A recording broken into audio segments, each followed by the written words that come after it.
O Mago Supremo. Capítulo 8. Aprendendo um ofício, novamente, 1. A ética de trabalho de Nana não permitia nenhum favoritismo.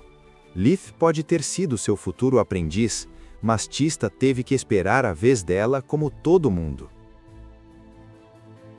Lith não estava tão feliz por estar preso na fila desde os dias de seu aluno na faculdade, quando ele usava cada segundo para revisar seus assuntos mais fracos. Tanta coisa para ler e tão pouco tempo. É melhor compor a magia da luz e da escuridão, já que são os únicos elementos fora da física que eu não conheço. No melhor dos casos, levará anos para colocar minhas mãos em um livro novamente, e há tanto que posso aprender como autodidata. Quando chegou a vez deles, ele estudou cuidadosamente como a curandeira realizava a magia da luz Viniri Had-Tu.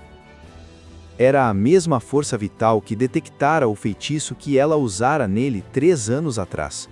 E dessa vez, ele tinha uma melhor compreensão da magia e um ponto de vista muito melhor. Estando ao lado dela, Lith podia apreciar todos os gestos e movimentos das mãos que Nana usava para amplificar a eficácia do feitiço.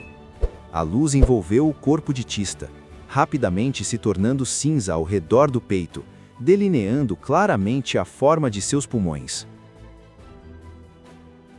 Tenho boas notícias e más notícias. A boa notícia é que a condição de Tista é a mesma de sempre. Desta vez, não há sinais de degeneração. A má notícia é que ela também não parece estar melhorando. Eu tenho medo de que ela permaneça assim para sempre. Quanto mais ela cresce, menor a chance de seu corpo conseguir se consertar de alguma forma. O ar na sala ficou pesado. Uma vida inteira de doenças mal era melhor do que nenhuma vida. Lith ficou tão chocado ao esquecer completamente os livros. O mundo inteiro não significava nada para ele se ele não pudesse compartilhá-lo com as únicas 3 pessoas que ele amava e confiava. Eles saíram da casa de Nana em espírito baixo, voltando para casa sem dizer uma palavra. Quando chegou, Elina compartilhou as más notícias, procurando os braços de Ras antes de começar a chorar. Um por um, toda a família começou a chorar, se abraçando por conforto. Lith se permitiu chorar, amaldiçoando o destino cruel que havia acontecido com sua irmã. De que adianta a magia se eu continuo indefeso? Por que continuo reencarnando simplesmente para substituir um inferno vivo por outro? Isso é apenas azar ou é minha culpa? Será que em alguma vida anterior eu cometi um erro atroz que agora todos aqueles que amo são amaldiçoados? Isso poderia ser meu castigo? Nos dias seguintes, Lith continuou adivinhando todas as escolhas de vida que fez, antes de aceitar o fato de que coisas ruins acontecem. Tista já estava doente quando ressuscitou pela 2ª vez. Não poderia ser culpa dele. Tendo sido aceito como aprendiz de Nana, agora ele podia praticar magia abertamente. Logo ele se mostrou capaz de limpar a casa inteira sozinho, aliviando sua mãe e irmãs de todas as tarefas.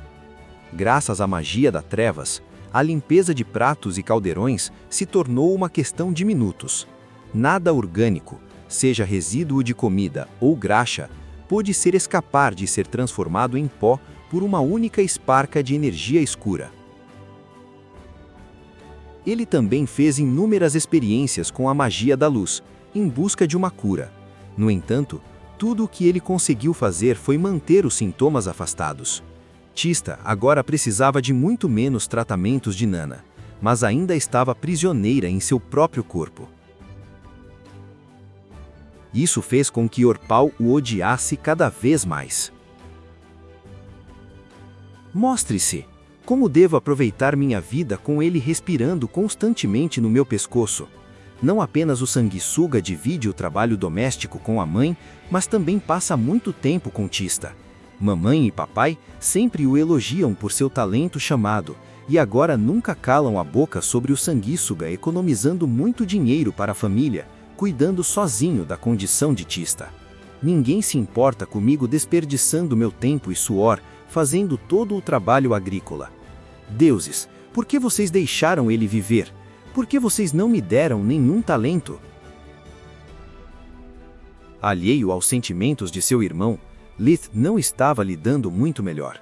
Seu poder mágico e compreensão de mana continuavam crescendo, mas não conseguia apagar o gosto perpétuo de fracasso que o acompanhava. No ano seguinte, ele não sentiu nenhuma alegria em relação à magia. Todas as descobertas foram inúteis, todo o seu poder sem sentido. Então, ele finalmente tinha 4 anos. O período entre 4 e 6 anos em Lúcia foi chamado a Idade de Ouro, uma vez que a criança era grande o suficiente para ter alguma liberdade e pequena demais para ajudar nas atividades diárias. Eles teriam permissão para brincar o dia inteiro sem se importar com o mundo. Era um momento perfeito para fazer amigos, aproximar-se dos próprios vizinhos e aprofundar os laços entre as famílias. No dia de seu 4º aniversário, depois que ele terminou as tarefas, Elisa o apresentou a todos os vizinhos antes de voltar para casa. Ele deveria socializar e brincar, mas Lith tinha outros planos. Não havia nenhuma quantidade de fracassos ou luto que o fizessem esquecer por muito tempo a fome que o consumia desde que ele tinha apenas 5 meses de idade.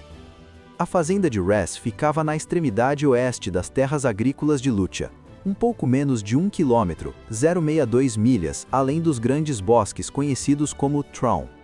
Apesar do nome pretensioso, não era particularmente perigoso. As pessoas que viviam em aldeias vizinhas dependiam da floresta como sua principal fonte de madeira para a vida cotidiana. Traun também era abundante na vida selvagem, de modo que aqueles corajosos e sortudos o suficiente caçavam o ano inteiro, procurando carne preciosa, pele quente ou ambos. Era impossível encontrar monstros na floresta, a menos que se percorresse vários quilômetros de profundidade. Como não havia necessidade de explorar Traun em detalhes, as áreas internas ainda eram um território desconhecido. Havia uma razão para que Lith nunca tivesse praticado artes marciais no Novo Mundo, nem mesmo o trabalho com os pés. A prática constante de magia exigia muita energia, e sua família não possuía os recursos necessários para seu treinamento. Lith já era mais magro que todos os seus irmãos. Mais esforço e ele se transformaria em uma pilha de ossos. Ele precisava de comida. Mas, sendo um garoto da cidade, ele não sabia nada sobre caçar. Ele precisava de um professor. E foi por isso que ele foi para a casa de Celia Fast Arrow, a única caçadora entre os vizinhos. O problema é que eu não tenho ideia de como fazê-la ajudar. Ainda sou muito pequeno para a aprendizagem, e mesmo que não o fosse, é improvável que ela não tenha ouvido falar da oferta de Nana. Ela não tem nada a ganhar em me ajudar. Só posso esperar que ela seja uma mulher gentil e benevolente. A casa de Celia era uma casa de madeira térrea, muito menor que a de Lith, com cerca de 60 metros quadrados. Não havia galinheiro ou celeiro. Exceto pelo espaço próximo da casa, os campos não eram cultivados, cheios de ervas daninhas, grama alta e o que o vento plantou ao longo do tempo. Ela claramente não tem interesse na agricultura e criação de gado, e isso é boa notícia. Significa que o negócio dela é bom o suficiente. Gostaria de saber o que há no galpão perto da casa. É quase tão grande quanto a própria casa. Lith bateu, suas entranhas amarradas pelo nervosismo. A porta se abriu quase imediatamente. Você de novo? Você está perdido ou algo assim? Celia era uma mulher de 30 e poucos anos, 1,70 m, a pele bronzeada pela exposição prolongada ao sol durante anos. Seus cabelos pretos eram mantidos curtos, com um corte de cabelo idêntico aos padrões militares da terra.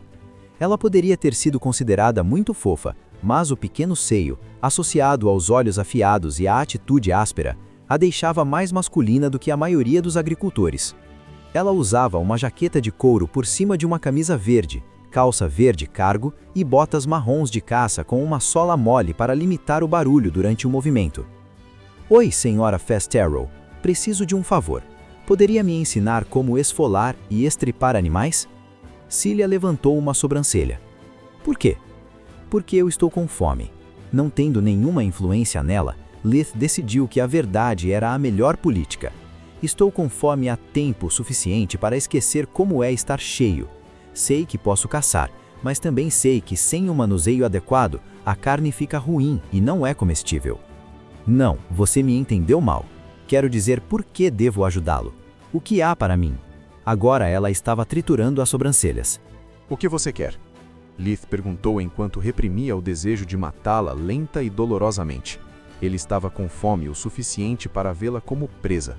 Honestamente, eu não acredito que um idiota que mal chegue ao meu cinto possa caçar qualquer coisa, nem mesmo um rato. E como ensinar é uma perda de tempo, exige compensação. Ela coçou o queixo procurando um acordo ruim o suficiente para afastar a praga. Ela nunca quis ter seu próprio filho, muito menos lidar com o de outra pessoa. Então, se você quer aprender comigo, primeiro você deve trazer aqui algum animal. Se você errar enquanto estiver treinando, você estragará a minha mercadoria, desperdiçando meus bens e tempo. Então aqui está o meu acordo. O que você me trouxer, eu vou ensiná-lo a esfolar e estripá-lo. Mas metade disso é meu para o problema. Pegue ou largue. Tanto para a mulher gentil e benevolente, isso é pura extorsão. Lith pensou. Eu aceito. Quanto tempo você vai ficar em casa? Ele respondeu. Estarei aqui o dia todo. Tenho muito trabalho a fazer. Por quê? Porque quando eu voltar com a minha presa, vou precisar da sua ajuda. Não esqueça o nosso acordo. Lith virou-se, movendo-se em direção à floresta. Vendo o pequeno idiota agindo com força, sem arco, armadilhas ou até mesmo uma sacola para a caça, Célia não pôde deixar de rir alto. Isso até que a porta bateu de repente em seu rosto, enviando sua bunda primeiro no chão. Depois de se levantar, ela foi até a janela mais próxima. Lith ainda estava no mesmo lugar, mas seu rosto estava virado para a porta dela, seus olhos brilhando sob a luz fraca do amanhecer. Depois de chegar à beira da floresta, ele ativou o feitiço de luz, visão da vida. Foi uma de suas criações desde o último ano de prática. Ao infundir seus olhos com magia de luz, Lith foi capaz de ver os seres vivos como coloridos, enquanto o resto do mundo se transformava em tons de cinza. Quanto mais forte a força vital, maior e mais brilhante foi a luz emitida. Dessa forma, ele podia facilmente ver os animais, mesmo que eles estivessem escondidos no subsolo, em arbustos ou dentro de uma árvore. Lith não precisava caçar algo grande, desde que fosse carne, era a presa perfeita. A maioria dos animais fugia assim que ele chegasse perto demais, mas não todos. Pássaros e esquilos empoleirados nos galhos das árvores pareciam seguros, mas a magia espiritual de Lith alcançava um alcance de mais de 20 metros, todos eles ao seu alcance. Ele só precisava estender a mão aberta em direção à presa, depois apertar e girar, para quebrar o pescoço. Em menos de 20 minutos, ele matou 2 pássaros de penas estranhas e 2 esquilos.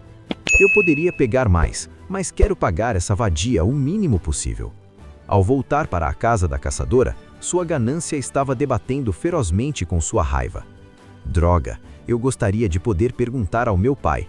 Nossa fazenda tem um galinheiro, nós comemos frango, então ele deve saber como matá-lo.